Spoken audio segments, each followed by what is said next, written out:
Whoa. Hi, I'm Greg Scher, and you are Alan and Mary, Mark, and everybody. Okay.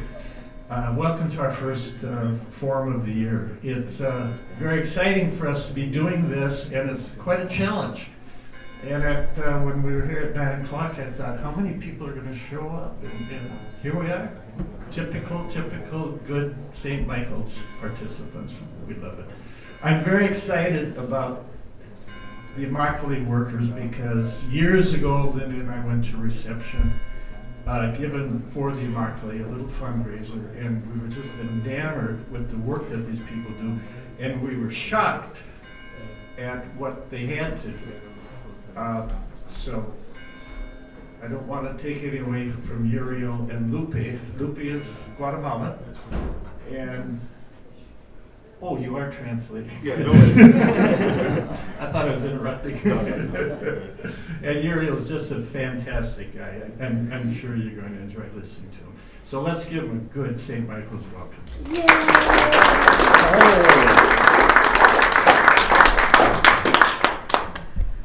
Hola, buenos días. Testing, can you hear us? Okay, good morning. Y pues mi nombre es Lupe Gonzalo y soy parte de la coalición de trabajadores en Immokalee. So, good morning. My name is Lupe Gonzalo, and I'm a farm worker staff member with the Coalition of Immokalee Workers. And my name is Uriel, and I'm going to be interpreting for Lupe today. Bueno, pues la coalición es una organización que está basado aquí en Florida, en Immokalee, y somos una organización dirigida por trabajadores agrícolas. Yeah, so to start off with, the Coalition of Immokalee Workers is an organization based here in the state of Florida, in Southwest Florida, in Immokalee, and is led by farm workers themselves. Trabajadores que venimos de diferentes países, de México, de Guatemala, de Haití y otras comunidades de Centroamérica. Yeah, for context, the farm workers mostly are migrant farm workers from communities like Mexico, Guatemala, and Haiti. Y llevamos ya más de 25 años, ¿verdad? Desde que se empezó a organizar en la comunidad, ¿verdad? Porque como trabajadores agrícolas, lastimosamente no contamos con derechos básicos para poder trabajar con dignidad, con respeto. Yeah, and our organization has existed now for close to 25 years. And the reason why we've come into existence is because the reality that farm workers face day to day, a reality where they don't have access to basic human rights when doing the work of picking produce. Para un trabajador, pues el trabajo es pesado, como pueden ver en la imagen, es cansado, es sucio. Aparte de eso, no poder tener derechos humanos lo hace aún más difícil. Yeah, as you can see from the image behind you, farm work is physically demanding, right? It's a hard job, it's a dirty job, you're exposed to the elements, so it's a hard job to do from the first place. But then you add on top of that all of the human rights violations that farm workers face, and it becomes an even tougher thing to be doing for work. Muchas veces como trabajadores, aunque se trabaja a veces de lunes a domingo por largas horas, no alcanzamos a ganar lo que es el salario mínimo. Los trabajadores agrícolas siempre estamos viviendo en pobreza. Aparte de eso, pues hay las otras violaciones que vienen acompañado con la falta de pago, que son el acoso sexual hacia las mujeres, el abuso verbal, a veces físico, y también dentro de eso lo que es más grave, la esclavitud moderna. Yeah, farm workers can sometimes work from Monday through Sunday, long hours from before the sun's up and coming back home after sun's down, and still earn what we call sub-poverty wages, below minimum wage, right? And then on top of that, you add the abuses that we've been talking about. Abuses such as, for farm worker women, sexual harassment and sexual violence, wage theft, physical and verbal abuse. Entonces, por esa razón, los trabajadores empezaron a organizar dentro de la misma comunidad de Immokalee, a hacer paros laborales, a hacer marcha contra la violencia, y también se hizo una huelga de hambre por parte de 6 trabajadores que duró 30 días. Yeah, and so it's with that context that the CIW came into existence, right? Wanting to address this reality that farm workers were facing. And at first they did it by taking action. organizing work stoppages, marches, a 30-day hunger strike done by 6 farm workers putting their bodies on the line, again, for demanding better conditions and better wages. Y todas estas acciones se estaban haciendo para poder llegar a un acuerdo con los rancheros, ¿verdad? Y eliminar la violencia que existía dentro de los ranchos. Durante esas acciones, pues, se estaba tratando de tener esa conversación para que los rancheros también apoyaran a los trabajadores y poder eliminar estos abusos. Yeah, and the main goal of these actions, though, was to reach a dialogue with the farm owners, the people that own the fields where these farm workers work at and where a lot of this abuse is happening.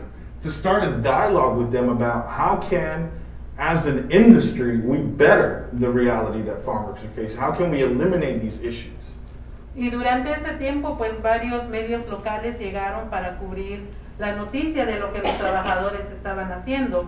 Un reportero pues se acercó a uno de los rancheros y le dijo, ¿por qué no te sientas con los trabajadores y escuchas lo que ellos están pidiendo? Yeah, and during this time, specifically around the 30-day hunger strike, we got a lot of local attention, media attention, as well as national attention about what was happening. And we got one reporter that said, you know, I'm going to go speak to a grower. I'm going to go ask him, why doesn't he sit down, at least hear out, you know, lend an ear to what the farm workers are asking for in Immokalee, these farm workers that are fasting or striking? Y el ranchero le respondió, déjame ponerlo de esta manera. Un tractor a mí no me va a decir cómo yo voy a manejar mi rancho. Yeah, and when he did manage to speak to a grower, his response was very eye-opening. When he asked, why don't you speak to a farm workers, you know, hear them out, a grower said, I'm going to put it to you very simply. A tractor does not tell a farmer how to run his farm. Entonces, básicamente, cómo veían los rancheros a los trabajadores es como una máquina que no necesitaba tener descanso, no necesitaban tomar agua, no merecía ningún respeto. Entonces era así como nos veían a nosotros. Yeah, and so that response made something very clear to us, was that some farm owners looked at farm workers as machines. You know, not worthy of having water, of having access to shade, of having access to being able to take a break, of not really deserving basic human rights and protections. Entonces los trabajadores dijeron, pues no somos tractores, no somos máquina, somos seres humanos. Y por eso los trabajadores empezaron a buscar otras maneras de cómo traer el poder y hacer cambios dentro de la industria agrícola. Yeah, but farm workers were not okay with that response and said, we're not tractors, we're human rights, and we deserve dignity and respect. But seeing that we were hitting a wall, we need to find another way, right, to get power to actually get the industry to do right by farm workers. Por eso en el 2001 los trabajadores empezaron o lanzaron la campaña por comida justa, la cual iba a presionar directamente a las grandes corporaciones que compran los tomates en los ranchos donde nosotros trabajamos. Yeah, and that's why in the early 2000s, 2001 to be specific, we launched a campaign for fair food, where we started demanding that big-time food corporations that come to Immokalee and purchase produce, that they demand basic human rights for the farm workers in their supply chain, in the farms where they buy from. Empezamos la campaña con Taco Bell, una cadena de comida rápida, que pues empezamos a ir a esas corporaciones a través del país para poder demandar justicia. Y llevábamos 3 demandas principales para asegurar que los trabajadores pudiéramos tener derechos. Yeah, and we started our campaign with Taco Bell. What we started doing is also stepping out outside of just our Immokalee community, going to communities like this one, communities all across the country, to educate people about the reality that farm workers were facing, and to get more people to know about where was Taco Bell purchasing their produce from. And we had 3 demands, and the first one of which Lupe is going to say right now. Una de las demandas es que Taco Bell pagara 1 centavo más por cada libra de tomate que compraba y que ese dinero fuera distribuido directamente a los trabajadores en forma de bono. Yeah, and the first demand from Taco Bell was for them to pay 1 penny more per pound of tomatoes that they purchased and then that penny is directly distributed to the farm workers who work in that field. La segunda demanda es que se comprometiera a firmar un código de conducta que fue creado por nosotros mismos los trabajadores, en la cual pues estábamos pidiendo derechos básicos, tener sombra, tener descansos, agua limpia para tomar, pero también que hubiera cero tolerancia para el acoso y asalto sexual y cero tolerancia para la esclavitud. Yeah, the second demand was for Taco Bell to subscribe and to purchase from farms that would implement a human rights code of conduct created by farm workers themselves. Within this code of conduct, you have basic things like access to shade, access to clean water, the opportunity to take a break when you're feeling overwhelmed when at work. But on top of that, also zero tolerance policies towards sexual violence and towards modern day slavery, an issue very rampant in the industry as well.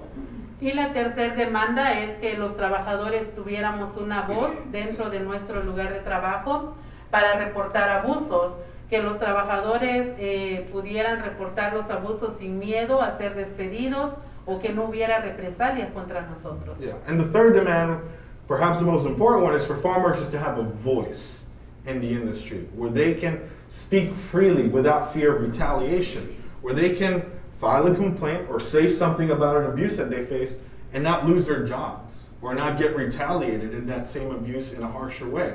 Having a voice in the workplace.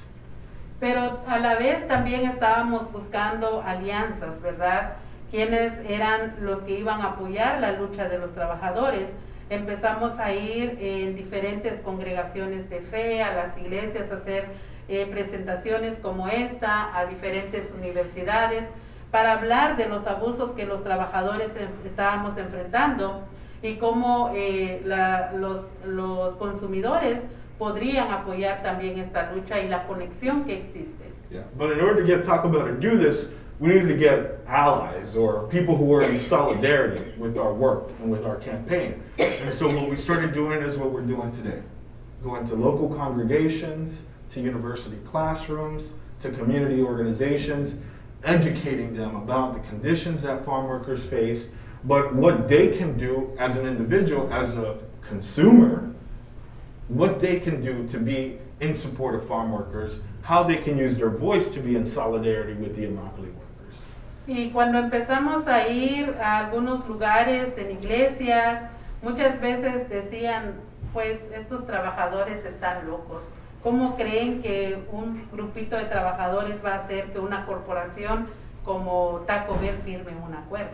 Yeah, and when we first started doing these presentations, all of the receptions weren't as warm as today's reception. Sometimes some congregations would look at us and some people would say, these farm workers from Immokalee, who do they think they are that they're going to get Taco Bell, a corporation that big, to actually listen to them, you know, and to do something about what they're complaining about?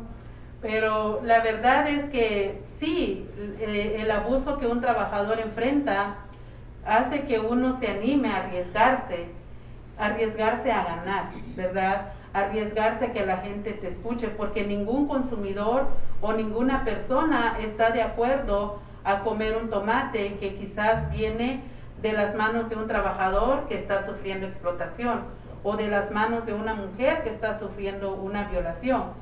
Cuando los consumidores escuchaban eso, pues sí, se animaban a apoyar porque no querían que estos abusos siguieran pasando. But in reality, what they didn't understand is that when you're a farm worker and you're facing this kind of exploitation, you take a risk, or you're going to go out on a limb to win what we're demanding. Why?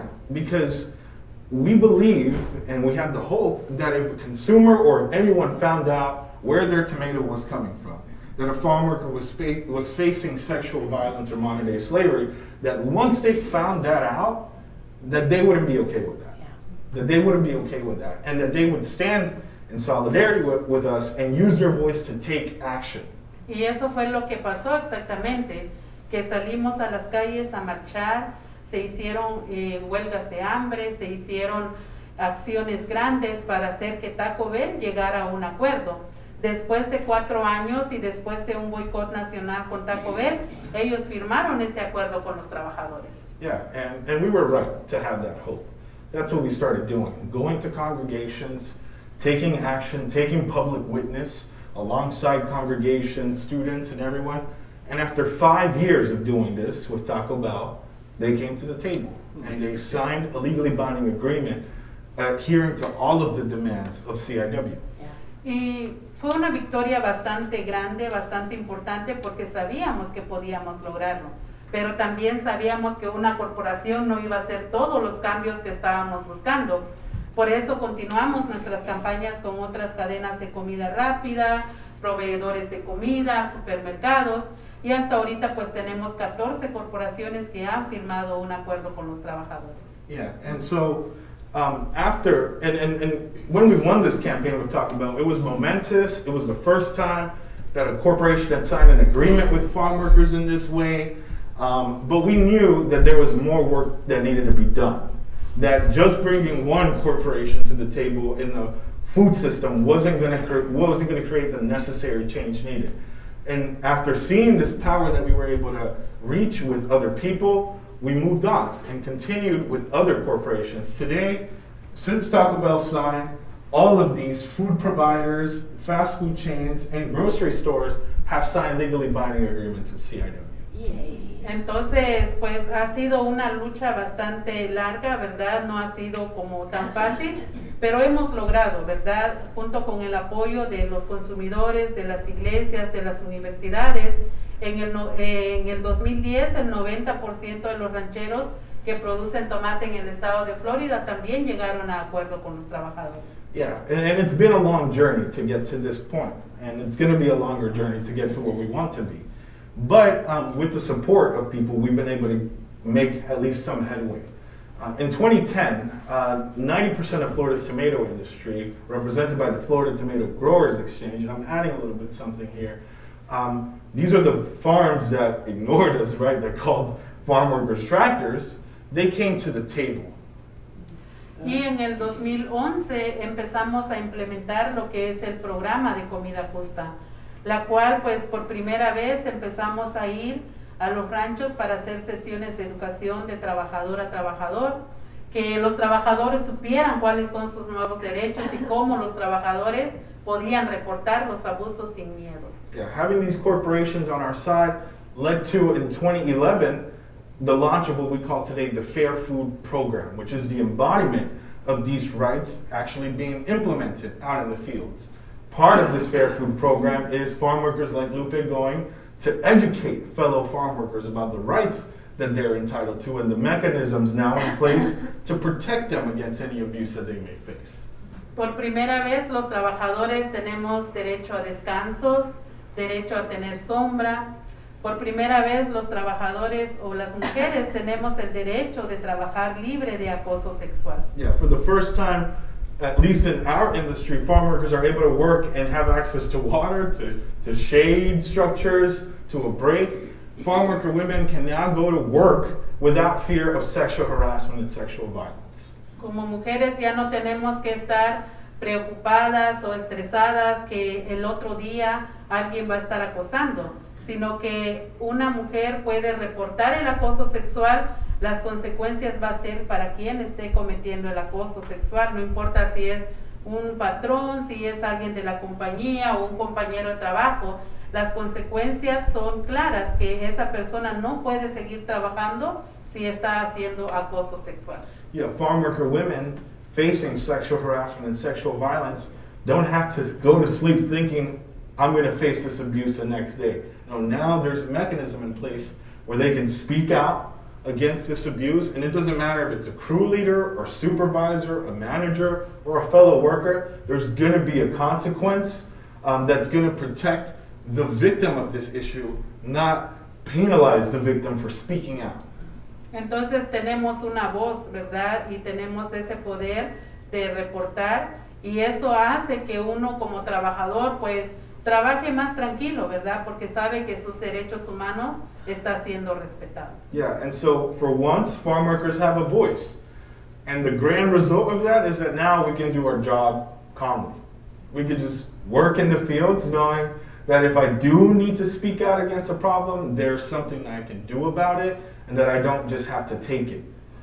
Y también podemos ver aquí en la imagen, esto es el resultado de 10 años de trabajo, ¿verdad? 10 años de implementar el programa de comida justa. Podemos ver números que han sido beneficiados los trabajadores, ¿verdad? Entonces, eso es lo que tenemos ahorita. Este resultado es el Consejo por Comida Justa, que saca cada año un reporte de lo que es el programa, que es público. Cualquier persona puede tener acceso a esa información y ver cómo funciona el programa. Yeah, and what we have in our screen here is statistics about how this program is actually working since its inception in 2011. You'll see some numbers there. If I'm adding this to pick out, for example, that penny more per pound has equaled more than $37 million that have gone directly to farm workers. We've received well over 3,000 complaints that have been successfully handled in an average time of 2 weeks. If you were to go to the Department of Labor to do that as a farm worker, it might take you years if they even get to it. Now, this information, again, is gathered by a third-party monitoring system called the Fair Food Standards Council, and all of this information is public to you as someone who consumes tomatoes, so that you can access to see whether or not these protections are actually reaching these farm workers. Y básicamente esos resultados salen de las educaciones, también de una línea de quejas que fue creado para que el trabajador tuviera acceso, ¿verdad? Una línea de quejas los 7 días de la semana, las 24 horas del día, y también en diferentes idiomas, ¿verdad? Por ejemplo, está en español, en inglés, en criol y accesible a otros idiomas indígenas. Y lo más importante de eso es que es una persona real la que está contestando ese teléfono, no una máquina. Yeah, but sometimes it's, we get caught up with the statistics and the numbers. We gotta know about the source of where these numbers come from. And they come from farm workers themselves. They come from direct interviews with farm workers that the Fair Food Standards Council does. They also have a 24/7 hotline that farm workers can call anonymously if they wish to do so to file a complaint. They can do so in Spanish, English, Haitian Creole, and sometimes even other indigenous languages that are spoken in the community. And so that's where these numbers and those numbers come from, how the change is actually reaching the farm workers. Y pues ahorita el programa se está expandiendo hacia otros estados donde los trabajadores van. Cuando se termina la temporada en Florida, los trabajadores viajan a otros estados siguiendo la cosecha. Igualmente el programa sigue expandiendo para seguir protegiendo los derechos de los trabajadores. Yeah, and another important image though is the expansion of the program. We started in Florida's tomato industry, but have now established footholds in states up the East Coast. If anyone knows about the farm worker community, is that it's a temporary work. It's a migratory work, right? They're here in Florida, then they go up to the north to work in other states. And so the program follows these farm workers as they go up north, traveling up north.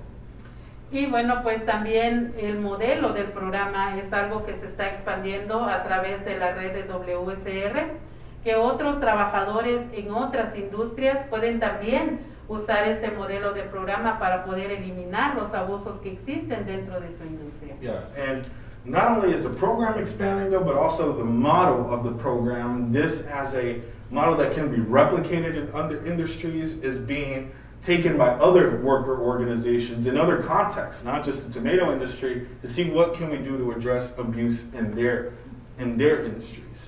Y bueno, pues eso es en cuanto al programa, pero también todos sabemos que hay más corporaciones, ¿verdad?, que todavía no están tomando esa responsabilidad, que se siguen lavando las manos y que siguen comprando en ranchos donde las protecciones no existen.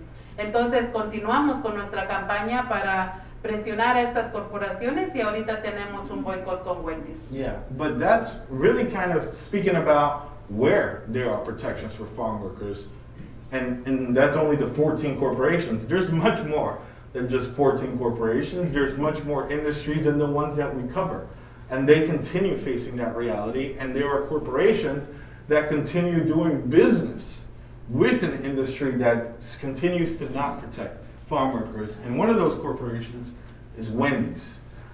We currently have a campaign demanding that Wendy's join the Fair Food Program, and because of their responses, we've even called for a boycott of Wendy's. Y voy a dejar este espacio a Uriel para que él comparta un poco sobre la campaña y también cómo ustedes pueden apoyar. Yeah, and so Lupa's going to defer to me to speak a little bit more about the campaign and ways that you can support, and then we can open it up for any questions and stuff that you might have. So just to give you a little bit of context about the Wendy's campaign, Wendy's actually used to purchase from farms participating in the Fair Food Program.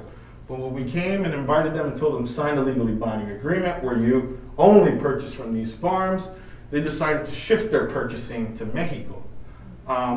In Mexico, there was an LA Times expose showcasing rampant abuses in a farm called Bioparques de Occidente. You don't have to take my word for this. You can look this up. It's readily accessible on Google. The LA Times showed rampant forced labor, modern day slavery, children as young as 7 years old working in the fields, picking a bucket like the one that you see in the middle of that table, a 7-year-old picking a bucket like that. And that's where Wendy's was purchasing from. So to take a moment, they went from an industry that's actually, doing something about trying to get to the right place to a place that's literally the exact antithesis of this, right? Doing business in agriculture the way that it's always been done, which is exploiting that labor. And so for that reason, our supporters and people in solidarity with our work have called and pressured Wendy's to do the right thing. They shifted back their purchasing, saying that they're going to buy from greenhouses and pitching greenhouses as the solution to farm worker abuse, as if wage theft, physical violence can't happen just because you have a ceiling over your head, right? And then Wendy's is also telling us that take our word for it that farm workers aren't facing abuse. We can't. Not when you have a track record the way that they do. And so for that reason, we've been calling on Wendy's to join that the Fair Food Program, the gold standard. It's been recognized by the UN. It's won a presidential medal for its work in eliminating modern day slavery. It's the model for social responsibility in corporate supply chains. And so we're not asking Wendy's to be a trailblazer. All of its major competitors have joined. McDonald's, Taco Bell, Subway, all of them have joined. So it's not anything new. But one other thing I wanted to mention too, though, is what have people like you have already done to support the work of the CIW and the Alliance for Fair Food, which is my organization, right? So back in 2007, the Episcopal Church took a stand on this issue of fair food in our campaign for fair food. I'll just read a part of it here. During a meeting in Portland, Oregon, back in 2007, the Executive Council of the Episcopal Church adopted a resolution to support the Alliance for Fair Food. The resolution, as it reads, calls on the church to promote principles and practices of socially responsible purchasing in the corporate food industry in order to advance the human rights of farm workers by 1, encouraging the study and appropriate action on these matters by missions, parishes, dioceses, and provinces of the Episcopal Church, and 2, urging the church at every level to respond to calls for boycotts and other actions, shareholder resolutions, and peaceful public witness as a means of advancing the goals of this resolution.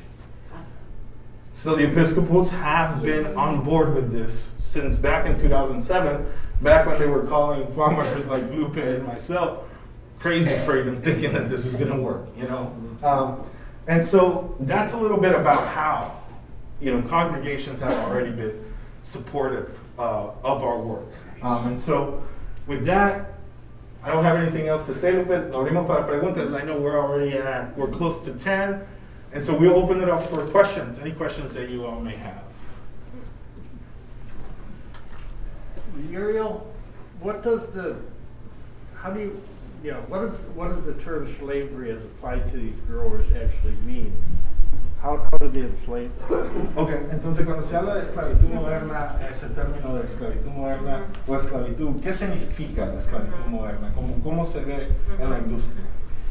Es trabajadores que pues ya los abusos que mencionamos es muy común para esos trabajadores, pero aparte de eso son trabajadores que están encerrados, se han encontrado trabajadores privados de su libertad, trabajadores que habían estado encadenados, entonces que han sido vigilados, que no tienen comunicación con su familia, los tienen amenazados de muerte o sufren golpizas brutales dentro de las labores.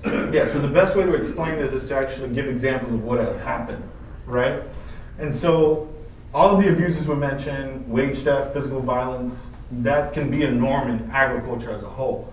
Now, when it comes to modern day slavery or forced labor, we call that some instances we've seen of farm workers, or what would sort of account for that term is workers being held or captive in a specific location without the opportunity to leave that location.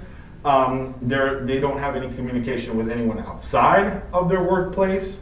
They're kept in systems of perpetual debt.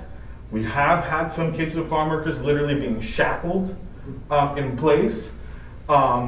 There's threats against their lives if they leave and leave the situation that they're in. So that's those are sort of the encompassing characteristics of what we call modern day slavery. What percent of agricultural workers, say, in Florida today are part? What percent of agricultural workers today in Florida would you say are a part of an organization like yours compared to agricultural workers who are not protected under this kind of a program? Yeah. Entonces, Lupe, su pregunta es, ¿qué porcentaje de trabajadores de agricultura en la Florida son parte de un grupo como la coalición o son protegidos como el grupo de la coalición? ¿Y cuál parte no tienen ese tipo de protección? Sí, es muy poco los que están dentro del programa de comida justa, porque son ranchos que están como participando, ¿verdad? Entonces, posiblemente durante la temporada más alta sería como unos 30, 35 mil trabajadores, pero eso pues es dentro de lo que es el estado de la Florida, son miles y miles de trabajadores que no están siendo protegidos con el programa. Yeah, so that's a really good question. So the fact of the matter is that programs like ours or organizations like the Coalition are in the minority. Most farm workers working in agriculture do not have an organization like CIW advocating for them or a program like the Fair Food Program protecting them, right? And so in season for the Fair Food Program, about 30 to 40,000 farm workers at high season. So that's a small fraction of literally close to 1 million agriculture workers or over 1 million agriculture workers that there are in the United States. So the vast majority do not have these kinds of protections. You made any progress with Publix? Mark? Good question. ¿Hay progreso con Publix, dice? Con Publix se quedó muy estancado, igual que el progreso de los derechos humanos. La verdad es que Publix no ha firmado, sigue ignorando y ellos sí siguen expandiendo y siguen abriendo tiendas, incluso fuera de Florida, pero los derechos humanos están estancados todavía. Yeah. So with Publix, human rights for farm workers are stuck when it comes to Publix.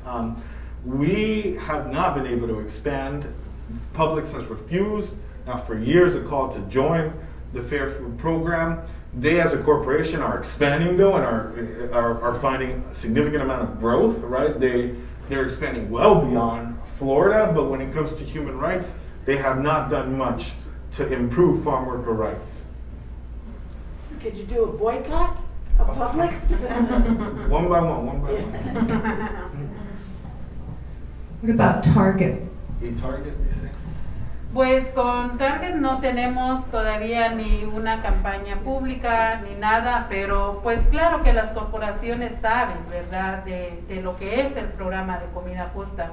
Pueden voluntariamente llegar a un acuerdo con nosotros, pero no lo hacen. Entonces, nos gustaría tener campaña con todas las corporaciones, claro que sí, pero sabemos que eso no es una victoria que vamos a tener. Entonces, como dice Uriel, uno por uno, vamos a estar como quiera siempre impulsando esta campaña para que otras corporaciones firmen este acuerdo.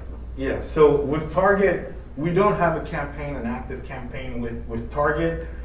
In reality, we have invited and sent letters to most representatives of most of these food corporations, the really big ones, asking them, inviting them to come to Immokalee to see how the Fair Food Program works, the changes we're creating. So they have an open invitation to join this program without a campaign, right, out of their own volition. But most haven't done that. And so in reality, strategically for us, it's better to go one campaign by one, right? Like I mentioned earlier, because at our capacity and stretching ourselves, it's not really possible to win a campaign. But again, so Target's not on board, but we also haven't actively pressured them. Y algo que estamos viendo con el hecho de que corporaciones no firman y que se están tardando en hacerlo, es que siguen poniendo en riesgo la vida de los trabajadores, los derechos de los trabajadores, porque hemos visto que, por ejemplo, recientemente salió un caso de esclavitud moderna, con trabajadores de H2A, que el gobierno básicamente está trayendo trabajadores con una visa de trabajo, pero realmente cuando no hay protecciones para los trabajadores, no importa si tienen una visa o no, los derechos siguen estando en riesgo. Yeah, but another really important thing to mention though is, as these corporations don't join these programs, they are actively making a decision to continue to do business where farm workers are being exploited and where there's human rights abuse. Now, for example, let's take the issue of modern day slavery. We just recently had a case that got national attention, the Onion operation, right? You might have heard of it on the news.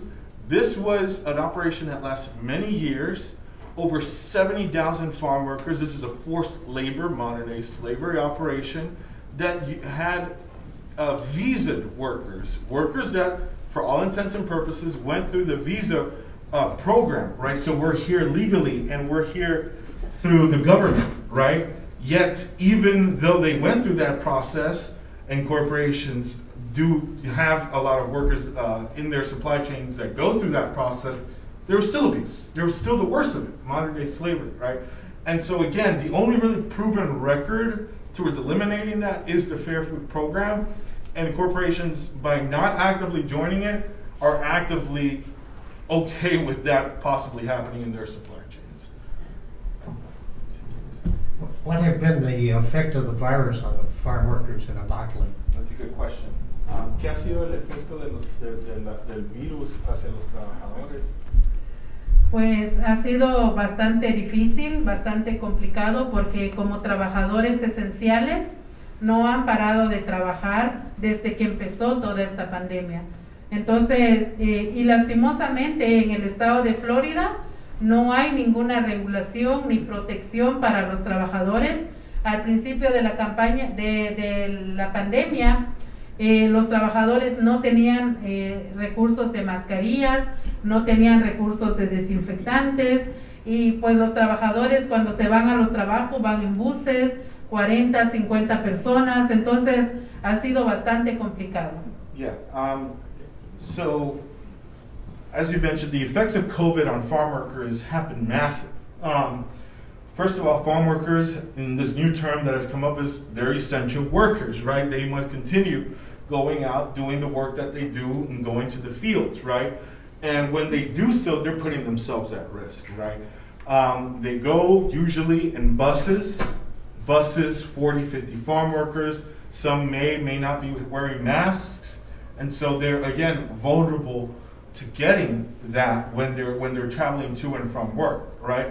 And we also know that our state hasn't necessarily been the most proactive state when it comes to implementing regulations protecting workers, or even giving the resources necessary to get workers or farm workers protections against COVID, or helping them once they do contract COVID.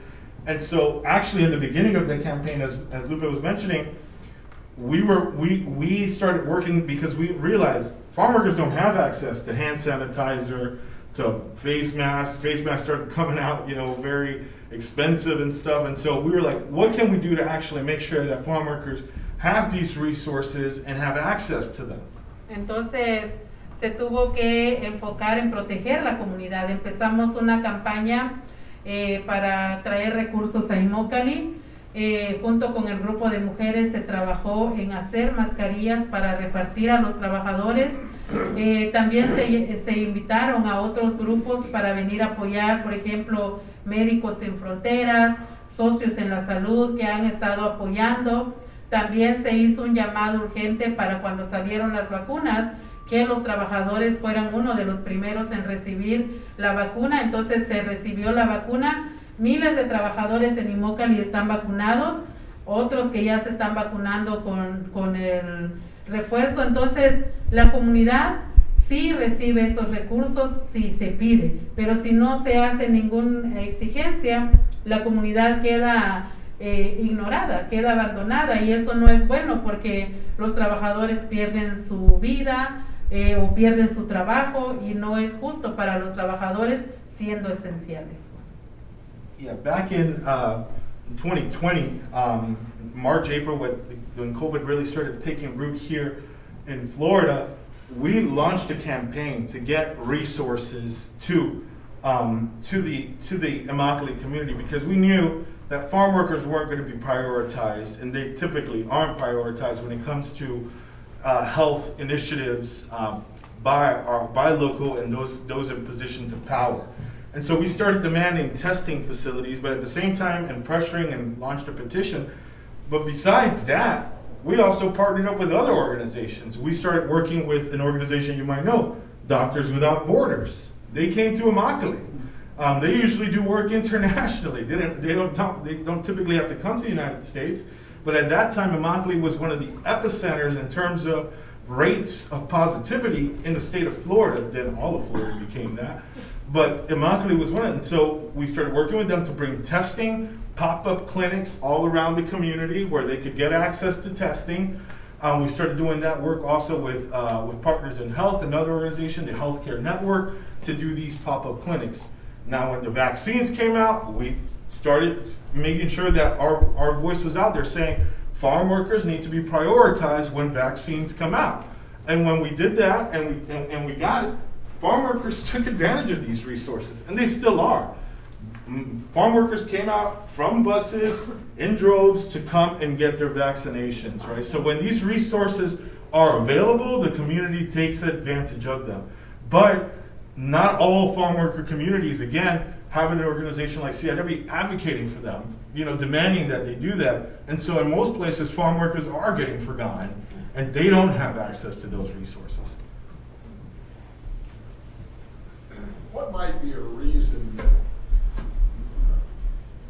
to understand this voice? I'm sorry. What might be a reason that a company like Target or Publix might give, saying this is why we are not a part of an organization like yours? What would be their defense? Yeah. Well, for Target, I can't answer that, but I can answer it for Publix. Publix has a statement on their website with this, where they say, put it on the price, where they say, we're more than willing to pay a penny, but this is a labor dispute between the farm workers and the farm owners, and we don't have anything to do with it, right? That's sort of their take. So it's a hands-off approach, right? But again, if we're telling you that there's, forced labor, sexual violence happening, and your response to that is, I don't have anything to do with it, that's not okay in the agriculture industry. The whole point of this campaign is to get corporations to understand the massive power that they have in the industry. They use that power to put the prices down, to push prices down. They use that power to make sure that their orders are met, but why don't they use it when we're asking for farm workers' rights? They're not so okay with that. And so that has been Publix's response. Usually the middleman is the one that takes the profits, and they push the farmer and they charge the retailer. there was a conspicuous absence in your discussion about, is there no middleman? There is. Yo puedo responder esto. So, in agriculture, and we didn't go through this, there's a farm worker, the crew leader and supervisor, the farm where they work at, and then the corporation. So it's sort of a pyramid, right? Most of the abuse, like you just mentioned, is definitely from the crew leaders and supervisors. That's where most of it comes from. Most of the farm owners, except a few of them, can sometimes be absentee. They're sort of allow things to kind of run, right? So most of the abuse definitely comes from that middle person, the crew leader and the supervisor. But again, under the Fair Food Program, if there's, let's say, an instance of sexual abuse or sexual violence from a crew leader and a supervisor, farm worker can pull a complaint, and there's a zero tolerance policy for that. But let's say the farm says, well, I've worked with this crew leader for 20 years, I don't want to fire them, right? Well, that's when the corporate power comes in, because it says, well, if you don't want to fire this crew leader who's obviously in the wrong when it comes to this instance of sexual violence, well, you're not going to be able to do business with Walmart, Taco Bell, and McDonald's. And so that's where that you know, to us it's like a seemingly moral question, right? No one would do business with someone who's doing something wrong, but now it becomes that punch also packs an economic hit, right? And that's what really keeps these farms and these middlemen sort of in line. Thank you. One last. Do you get support from the local enforcement agencies? Like police, do rape, sexual violence, health officials and so on? Okay. Recibe la coalición y los trabajadores agrícolas apoyo como de la policía en términos de acoso sexual y esclavitud moderna, y también como tipos de salud, ¿verdad? Con eso del COVID. Sí, pues cuando se hace un caso, ¿verdad?, de violación de una mujer, claro, y en esclavitud, la policía local está involucrada, y sí, también hay recursos en la comunidad para las mujeres que tal vez tienen un trauma. También se les ofrece ese recurso en la comunidad para que las mujeres también vayan a terapias. Entonces hay todo eso para poder ayudar a los trabajadores. Yeah, so when it comes to working with law enforcement, in these instances where there is a more serious case that can involve criminal, a criminal case, something like sexual harassment, sexual violence, forced labor, we definitely have to work with local law enforcement, and they play their part in those things. There's also many organizations that we partner up that do have help for women who might go through an instance of being a victim of that. And so yes, there are resources like that, and we are partnering up with organizations like that in certain contexts. Pues creo que ya fue la última pregunta. Muchas gracias a todos. Pueden llevar cualquier información. También tenemos la cubeta. Si ustedes quieren levantarlo, pesa 32 libras. Es lo que un trabajador levanta todos los días. Entonces ahí. Yeah, so thank you so much for all of the questions and for the opportunity to have us here. Before we go, we just want to mention we have a whole lot of resources back there. Feel free to take any stickers. There's one-pagers if you have more questions about links to our website. There's a sign-up sheet if you want to get involved with us a little bit more. There's also a full bucket there. If you want and are able to, you can try lifting it. It's about 32 pounds. Now that bucket is what a full bucket of tomatoes, one full bucket of tomatoes feels like when a farm worker is actually working in the field. So, but again, thank you so much for the opportunity and the time.